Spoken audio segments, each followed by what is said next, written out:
अस्सलाम वालेकुम वरहमतुल्लाहि वबरकातुहू। दुआओं में याद रखना। ये जड़ा मैं आपको आपके सामने में पहाड़ी में बात करना चाहता था, लेकिन मैं उर्दू में करूँगा क्योंकि कुछ लोग हैं जो पहाड़ी नहीं जानते, इसलिए मैं माज़रत चाहता हूँ। शुरू में मैंने थोड़ा पहाड़ी अल्फाज निकाले, उसके बाद मैंने चेंज किया अपने आप को। तो वीडियो को ज़्यादा से ज़्यादा शेयर करना, ये अल्लाह की कुदरत है। ये आप देख सकते हो, ये भी जन्नत है। किस तरह हरियाली है और कितना साफ़ हवा है। इस वक्त ऐसा लगता है बहुत शदीद गर्मी थी, लेकिन अभी बादल छा गए हैं। लगता है शाम तक बारिश आ सकती है, क्योंकि गर्मी का टेम्परेचर जो था वो बहुत हैवी था। लगभग मुझे लगता है कम से कम 32-33 के करीब होगा। बहुत ज़्यादा शदीद गर्मी थी, पर जो अल्लाह करते हैं वो 100% बेहतर होता है। मैं एक छोटी सी हदीस पाक आपके सामने रख रहा हूँ।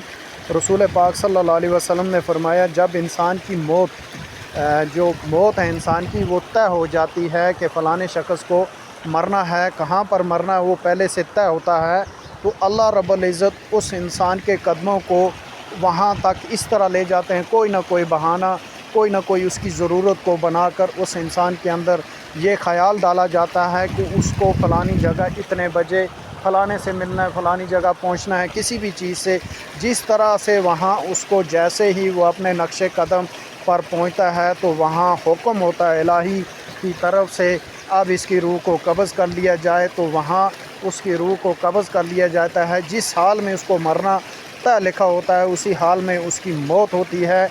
मौत होने के बाद कल बताया जाता है कि अल्लाह के हबीब सल्लल्लाहु अलैहि वसल्लम ने कि ज़मीन क़यामत के दिन अपने रब से ये गुजारिश करेगी कि रब्बुल इज़्ज़त, मेरे पास तुम्हारे फ़लाने बंदे की अमानत थी, आपने मेरे पास ये अमानत रखी थी, फ़लानी रूह आज मैं आपको सुपुर्द कर रही हूँ। उनके अंगों को, उनके जिस्म जो हम ज़मीनों में दफनाते हैं या कहीं भी पड़े होते हैं, कल वो ज़मीन जो है बिल्कुल सामने लाकर अल्लाह रब्बुल इज़्ज़त के सामने ढेर कर देगी, ये मेरे पास आपकी सुपुर्द की हुई अमानत थी, मैं अमानत को आपके सामने पेश कर रहा हूँ।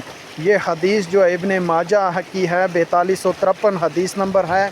तो दुआओं में याद रखना, फॉलो करना, शेयर करना।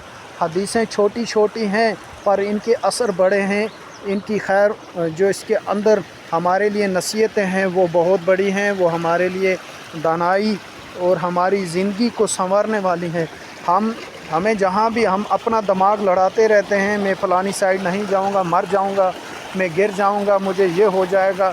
दरअसल बात यह है, जिस इंसान की ज़िंदगी जहाँ पर ख़ात्मा लिखा होता है, उस वक़्त अल्लाह ताला की तरफ से उसके दिमाग को मिटा दिया जाता है। उसके अंदर वही लालच डाल दी जाती है कि तुझे फ़लानी जगह इस वक्त जाना है और वहाँ पर जाकर तुमने ये करना है, वो करता है।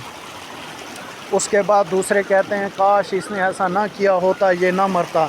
भाई ऐसा नहीं, जब अल्लाह की तरफ से ज़िंदगी होगी तब उसका दिमाग भी काम करता है, तब उससे समझ भी आती है, तब वो सब कुछ समझता है, उसी हिसाब से अपनी ज़िंदगी को बसर करता है।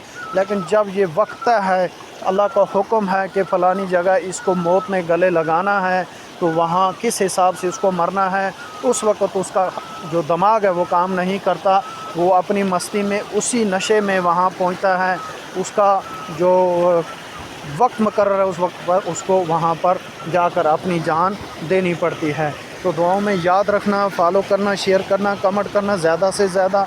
अल्लाह ताला ईमान सलामती से आपको भी नवाज़ें और मुझे भी। खुदा हाफिज़, फ़ी अमान।